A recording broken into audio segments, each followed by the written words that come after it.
Our communities are connected. Businesses, people, and organizations all sharing a common goal to create the best place to live and work possible.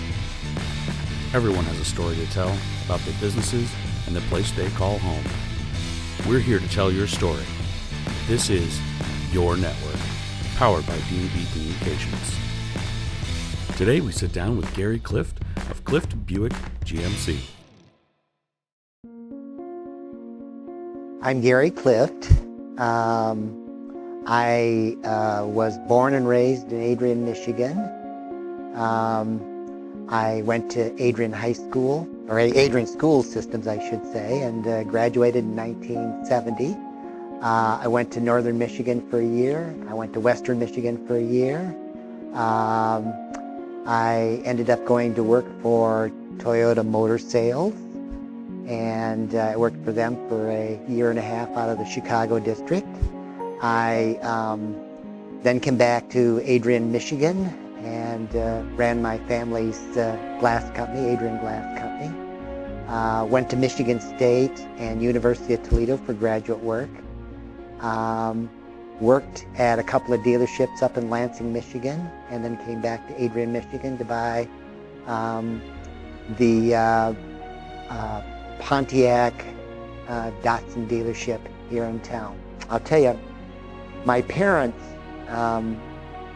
were never, in fact, I got straight D's in third grade.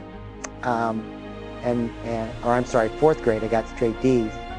And my parents were very concerned about me being successful at all. My mom and dad were actually killed in a plane crash in 1976. My dad was a private pilot, and he was flying back from Florida, and he had plane problems.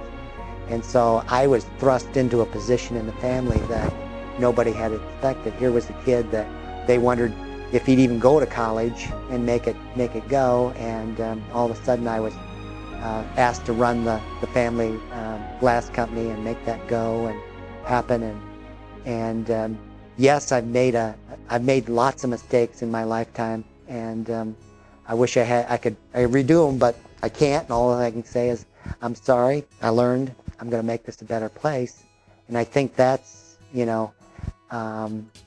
that's just what I don't think. I think everybody has the potential to really contribute and do something good and think it through and make it happen. You just got to be open-minded, and you got to say, hey, you know what? Let's go for it. Let's do the best I can, and if I make a mistake, I make a mistake. All I can do is say I'm sorry, and maybe I'll do it better next time.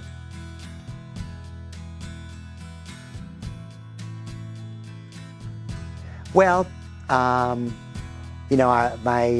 mom and dad were going to move to Florida when they got married, and the day that they were going to move, my mother says, "I do not want to." They lived in Toledo, Ohio. She says, "I don't want to move from this area."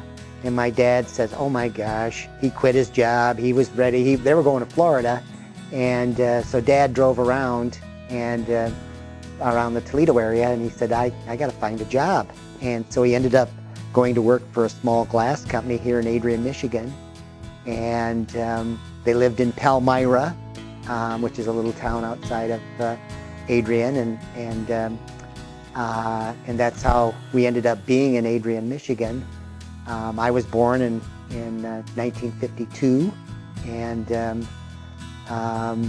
just ended up Adrian was the place.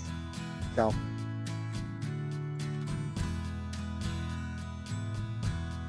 Okay, well, I just wanted to share with you a couple of pictures that we've taken over the history of the dealership. This first one is when the dealership was first getting started. This is 1982. And we started out in 1980 as a Pontiac Datsun dealership.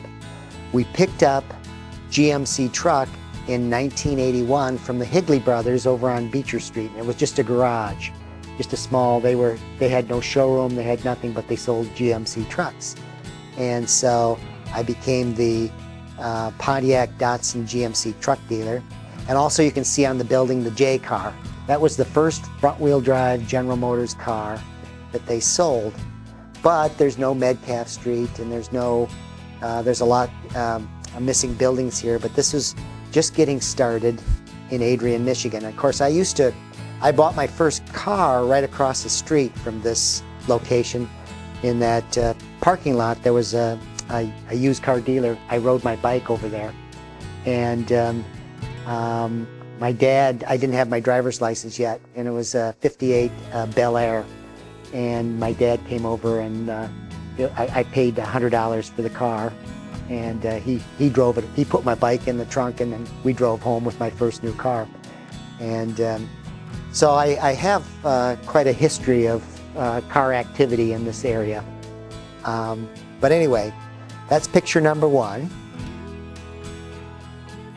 Well, this is in the 86 range, and of course we added a body shop.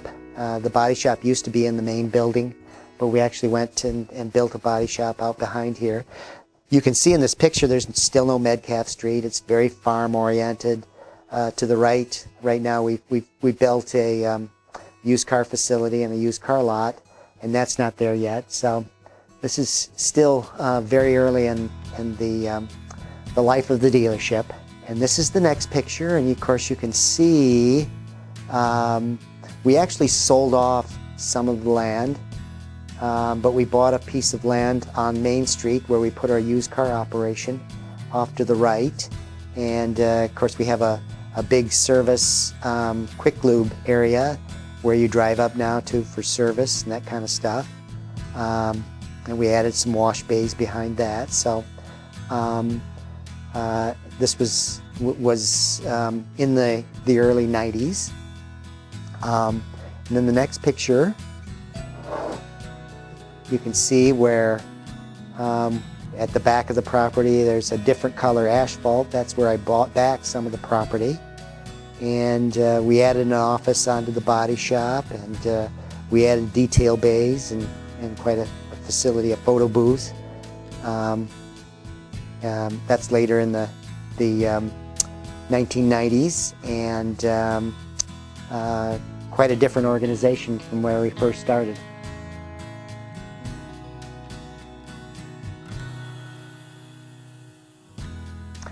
What's the best part about building a business? Well, you know, you've got all these big dreams when you're starting out, and I still have big dreams about what I want the business to be. But it's just, I think the best part about it is kind of trying to create a vision of what best in class is. And we've always talked about, I always said, you know what, I don't want to just be a business where I come and go and I'm kind of semi-retired and it's you know, just a part-time thing. I want to make this a best-in-class organization. I want to make this a place where people come from all over the country and they say, you're in Adrian, Michigan? You know, you're that successful? I can't believe it. You know, and so they end up, so you have a destination dealership, you're best in class, you're building the dealership. I think just constantly thinking about what best in class looks like and how can we get there and how can we develop.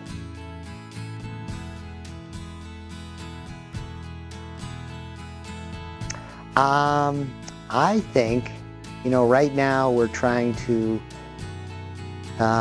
continue to develop our staff, and I'd say that's the biggest challenge. Is, you know, not everybody loves Garry Clift, and Garry Clift doesn't love everybody. So how can I surround myself with the best team members, and then, you know, how can we develop everybody to make them you know, a best in class? And I think it's important, you know, I think it's important that I understand what their dreams are, and I think it's important they understand what my dreams are, and then maybe we can work together, you know, and we're not going to be 100%, you know, match on we aren't going to agree on everything, but, you know, I always ask the staff, now what exactly, I mean, you're coming in as a lot assistant.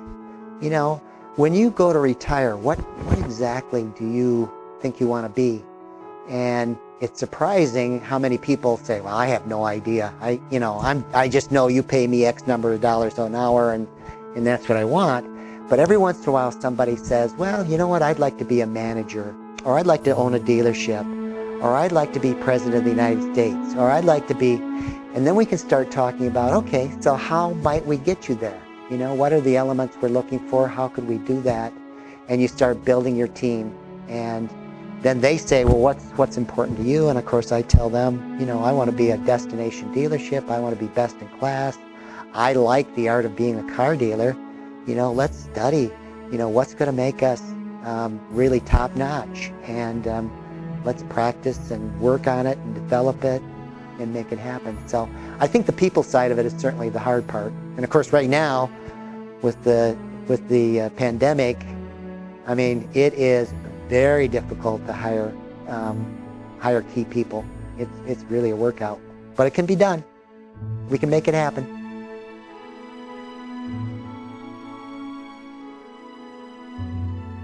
Well, you know what? I had a lot of people know the family, and I think that makes a difference.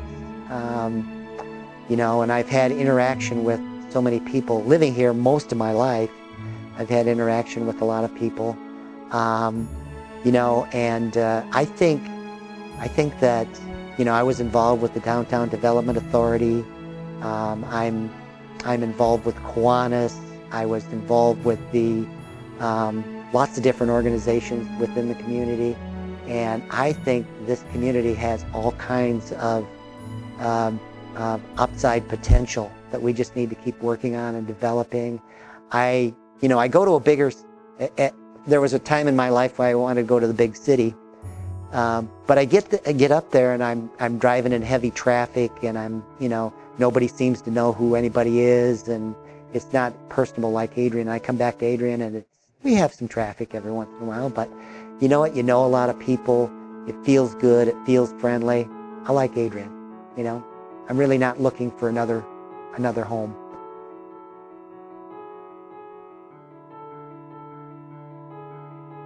Well, there's a lot of technology. I mean, we have a lot of our interaction with customers is off property right now. So it's extremely important, you know, that we're able to, communicate and connect with them in a good way. So, I mean, there's the emails, there's the texting, there's the all kinds of different activity, and can we send them pictures of the vehicles they're interested in, or can we send them pictures of us just to make it better, or can we, you know, what all can we do to improve that offsite connection? You know, I think that's great. It's important that we keep track of our database, so we have a product called VIN Solutions, which we track all of our customers. We have all kinds of service tracking equipment. We have all kinds of repair analysis equipment. You know, there's just constantly all kinds of things to make it easier for us to connect with the customer and make it happen. You know, instead, I don't have to walk you back to your car and show you the underside of your car where it's leaking. If I'm doing it right, I can take pictures of anything I need to take pictures of and communicate to you on your phone, you know, on a screen, wherever it has to happen, and it makes a big deal. So all kinds of technology happening these days. Plus, they're very technical cars that we're selling and working on, so that makes a big difference too.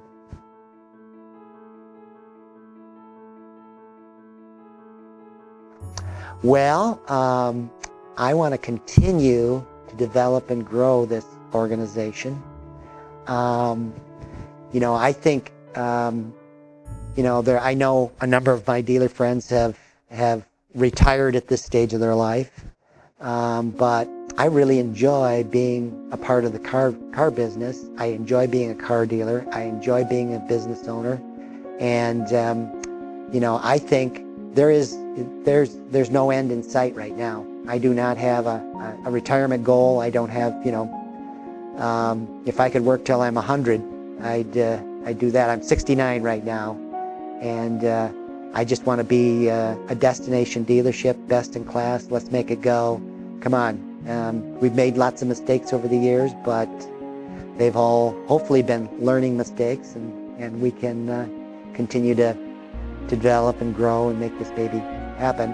And you know, it used to be that you had to buy a lot of different locations to be a big dealer.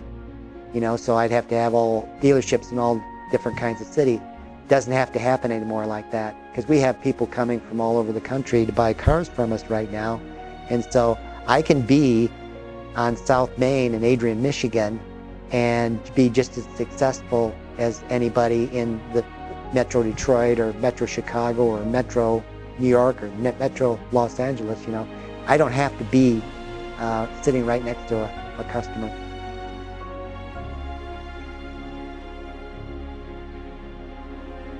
Well, you know what? I don't know. I mean, we want to be best in class, and I want the customers to come in here and not feel pressure, but feel good about buying and servicing their vehicles with us. I'm also heavily involved with an animal rescue right now with my daughter, and that's taken on a whole new dimension. And I'm hoping that, I mean, the name of a rescue is Himsa Safe Haven, and a Himsa is a Middle Eastern, it's an Indian word that means kindness to all living things. And so, you know, we have rescued about 120 animals right now. We have 3 buildings of kitties. One building is a leukemia kitty building. We have 9 pigs. We have chickens. We have turkeys. We have guineas. We have fish. We have a lot of different living things that are our ambassadors. And now we're just trying to say, okay, now how can we make this a kinder, friendlier world? So, you know, and can I do that and kind of make this a part of our you know, our program with Clift, the dealer part of the organization. I don't want to, you know, I don't want to be on attack mode with anybody. I just want people to educate and learn about kindness to all living things, and how might I be kinder to more living things, you know. And a couple of years ago, I was probably one of the biggest meat eaters on the planet Earth. Today, I am very plant-based oriented, and I'm living a good life, and I've gotten to know a lot of these animals, and I think, you know what, you know, I feel differently about how I want to run my life. And that's the presentation I want to make to all of you. Is I don't want to be us having intense discussions about what should be and shouldn't be. I just want you to learn and get educated, and you're going to come into your own conclusion on how you want to live your life. And if you want to eat less animal products and more plant-based, I think that's one way to approach kindness. You know, I'm just trying to think this all through and make this a better program. So I'm excited about the future. I'm excited about the way things are going, and I think there's all kinds of ways that we can continue to develop and grow. And I want to keep learning and making it a better world. You know, kindness to all living things, and make this just a great place. And I'm wanting to support, of course, my local community, and so we're very involved in a lot of different things here locally, and I wish everybody the very best.